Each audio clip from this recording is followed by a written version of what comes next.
முகம் பார்க்க நானும் முடியாமல் நீயும்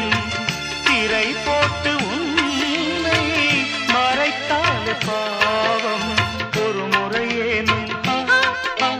திருமுகம் காண